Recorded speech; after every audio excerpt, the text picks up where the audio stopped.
All right, we've got to be a little bit discreet today. Going to a little secret spot. Somewhere I was at earlier in the spring. I haven't been here in a long time. Today we're just going to do a little bit of early fall fishing. Feels like summer. It's about 78 degrees. And but it is early fall. It's October 3rd or something like that. Early October.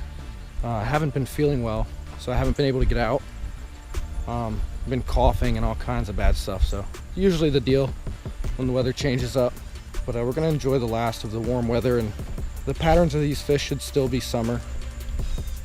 So we're going to be throwing some flukes, Senkos, weightless stuff. Still really thick grass, and you really can't horse them out without some braid. So I'm going to throw 50-pound braid on my bait caster, and I've got 20-pound braid on the spinning. And that way you can, get the fish out of the grass. Even the small ones, you get a huge fight because they're coming through pounds and pounds of this vegetation. And we'll be there soon.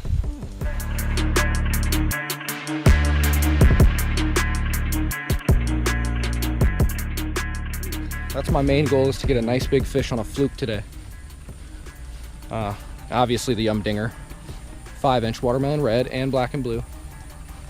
And we're just gonna see what we can grab. Last time I was here I had a 4-pounder.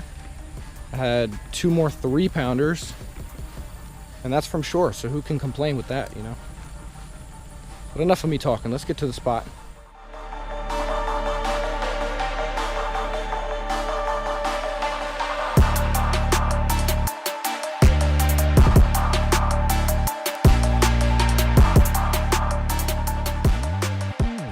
Alright, so we are now at the spot. Good weather out, slightly overcast, about 75 to 78 degrees. Not too bad humidity today, it's not terrible. But we're going to be using this guy to start out with, the Zoom Super Fluke in Arkansas Shiner color. It's your standard size fluke, about 4 to 5 inches. And we're throwing that on the Daiwa Tatula 711 MHXB, basically a 7-foot 1 medium heavy fast action rod, paired with 50-pound braid, Piscifun braid, to a 15-pound Seaguar Red Label leader. And I don't really need that. I could probably throw straight braid in here, but it is a little bit clearer than normal. So I want that extra finesse. I don't want them seeing that line. So since I can't really see any moving bass because we got all this vegetation, we got some weird film on the top of the water, I'm just going to be fan casting. So all the way out there, and I'm going to be watching my line very carefully. If I see it twitch at all, it's a bite. So all you got to do with the fluke is watch your line. Make sure we put that over the knot so no grass can get on that. I'll hook it through the back. You guys need to go watch my Senko and fluke video. I'll tag that up in the corner. Basically I do this same routine, the same body of water, but post spawn, right when the fish are coming off of their beds. Alright, I think we got some more luck by that. There we go, there we go. I knew it, I knew it. You know how I knew that was because there's more oxygen. I don't want them in those weeds. Get out of the weeds, get out of the weeds, come on, come up here. This is why you need that braid. They get up in these weeds and then they just stop. Come here. Oh, and he was on someone's line. See, it's not even a big fish, but felt like it because of all that grass. But when I'm throwing these flukes, guys, I really advocate for a straight shank. The straight shank, I don't know if you got to see that, but the straight shank gets them right in the nose. And there we go, a nice little fluke fish. Healthy. And we're gonna put him back. And he's off. That's how you do it. All I did was see my line twitch, and game over. And just watch that line twitch, and that's it. Not even moving it. I'll twitch it a little bit, just get it moving. You guys might think I'm fishing fast, I'm throwing it out there and bringing it right back in, but yes, that's exactly what I'm doing. Because I know the behavior of the fish in here, and they're very reactive fish. If they don't touch it within that first window, which I'd say is 5 to 6 Mississippi, you gotta bring it back in. Let's try again.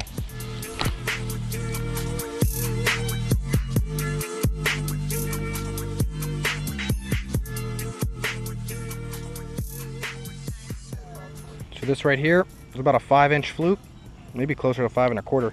It's the Perfect Plastics, the KVD. And we're just gonna use this because I think it can get out there really, really far. Oh yeah. Oh, that is sweet. It is happening. He has it. He's not big at all. I didn't even know he had it. First cast with that though. Whoop. See what I'm saying? But look, some people call me the fish whisperer. No, you can whisper to the fish too. It's just a matter of adapting. The key is learning when to stick with the same thing and learning when to switch. I was throwing a fluke, okay? I was throwing the same bait, same presentation, everything. All I did was change the profile, so a larger profile, a little bit darker, so it's a little bit more subtle, and it's got more weight so I can get it out there further. These fish are obviously not in the same locations as they were a couple days ago when I came. So just adapt, change it up, you'll catch them. Let's get some more. And learning these fish and learning these techniques and learning when to switch and when not to switch and all those things you need to know, it's all a product of being out on the water, using your intuition, following your gut, but also being logical. I know that's a lot to fathom. That's what you got to do to be a better fisherman, and always be open to new ideas. You know, I don't think I threw a fluke one time until this past spring, like confidently. And this past spring I did, and it changed my perspective forever. So now this is always a tool in my arsenal. Should be in yours as well. September and October I find to be some of the most difficult months of the year to fish. These fish are very finicky. They will be feeding on bluegill here soon when the temps drop, but for now they're very, I don't know, they're kind of dormant. They like those reaction strikes, but they want a pause. They want subtle action. They don't want too much going on. I've seen fish deny crankbaits, deny spinnerbaits, chatterbaits, only to go for a dead stick, yum dinger, or fluke. And that just tells you they're not aggressive, they're reactionary. So pay attention to what signs the fish are giving you and you'll do a lot better.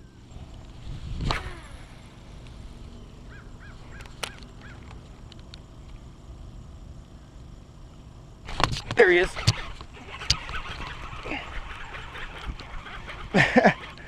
All I did was throw it, watch the line. We've got ourselves another one. Some good little attacks today so far. You can really see they want it. I mean, the line just goes pew. If you're throwing wide gap EWGs and you're missing up hook sets, go to straight shank. Gets them right up in the top. Nice little fish. Not what we're looking for though. We want a little bit bigger. Thanks KVD for your nice plastics here. They work.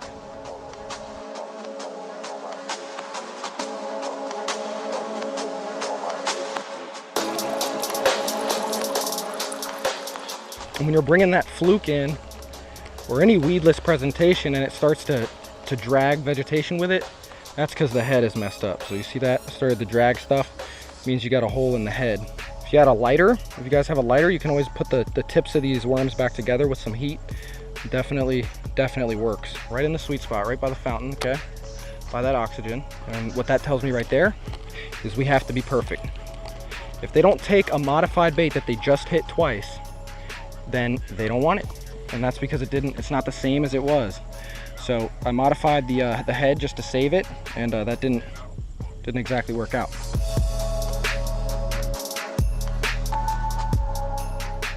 There are bugs everywhere. All right, we're gonna go back to this Kitech Senko. Whew. A little bit rougher than I thought today.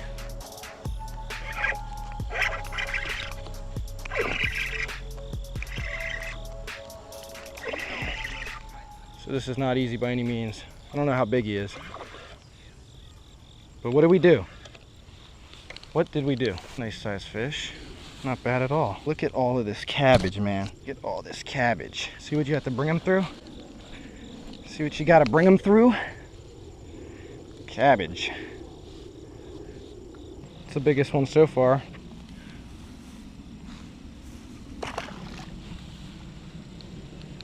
All right, that's number 4. So just goes to show you, you really think you got it on lock. You don't. I had to switch. If I would have stuck with that fluke, all day, that fish might not have come in. The Gamakatsu hook through the thickest of stuff, it bent out maybe like a hair, which I don't mind. So we're gonna just fish it. I mean, I really had to horse that fish in. Did that to a 4-pounder the other day with this. The Honor 2000 by Piscifun. No problems, no problems. All right, big old Kitech back on. Back through the jungle, back to the spot. Now I've been getting bit right here. There's a bite. He's going with it. There we go. Golly. What did I say, man? Keep on adapting. Come here, big guy. I'm gonna be nice to you. But persistence pays off. I was getting bit in that area a lot. It was just short strikes, you know? And I just figured them out. Ugh. I let that fish take the bait. I let him really run with it. So not only did I see the line twitch, and that's normally when I'd pull the trigger, I let that fish run. That just might be the key today, you know? We gotta just let the fish really inhale it. There's another one, there's another one. Oh! Oh my God, it just broke. It just broke. Holy shit. That was the big fish we were looking for, right there. I just set the hook, the next cast, I just set the hook and it broke. Tie a different hook. Snap it clean off, dude. Try up a little bit. That's a better fish. Oh man, that's a better fish. I didn't even know he was there. Oh, that's a good fish. Oh, that's a good fish. That's a good fish. Come in here. Come on. Come on, let me get a picture and I'll let you go. Oh yeah. Oh yeah, that's a good fish. All right, can I get to you? Can I get to you? Yes, I've got you. Yeah. Here we go. All right, there he is. Beautiful. Probably 3.5. Let's let him go.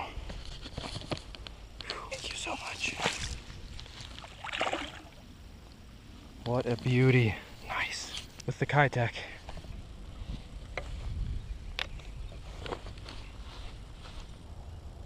Did you take it? Got him. Saw that fish come out for it. I didn't know if he took it or not.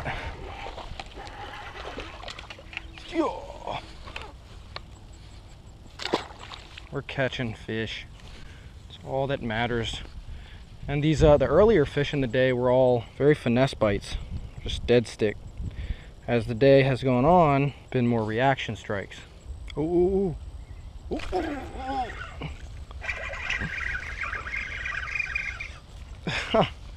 All right. Of course, it's the last 15 minutes, and I figured out exactly what they want. Basically, what they want is either a presentation directly in their face or swimming it back and pausing it. They run right after it. I can see their wake coming towards it, and I just pause the bait, and then they hit it. It's pretty cool.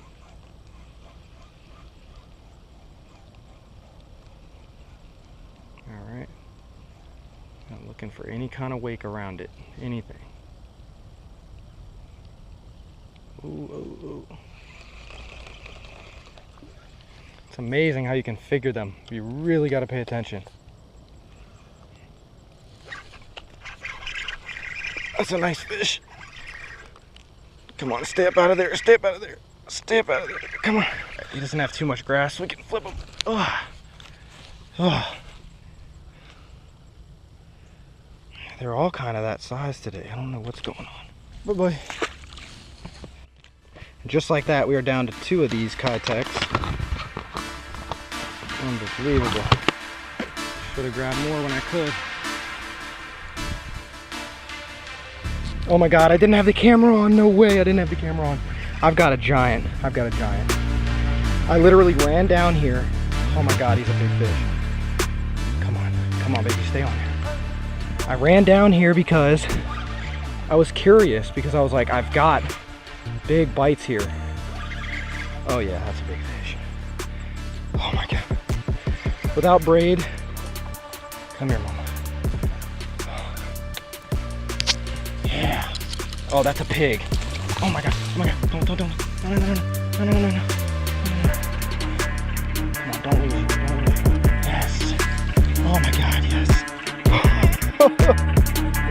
Look at that pig. Look at that pig. Oh my God, what did I tell you guys?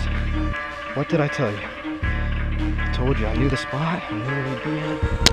I'm leaving you there. Get in the picture.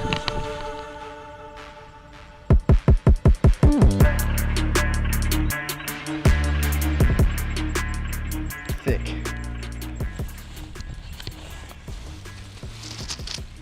Ay, ay, ay, those are sharp. He's off. He's off. Oh, did it. Freaking did it. That was a good 5-pound fish. I didn't have the camera on. I ran down here. I was like, all right, I got 5-10 minutes left. I'll run down here. I got a feeling about this spot. We did it. We're out of here. We did what we came to do. We adapted the whole day and it paid off. Oh, let's go. We're out. We did it. Water warrior fishing. Don't give up. Do your thing, y'all.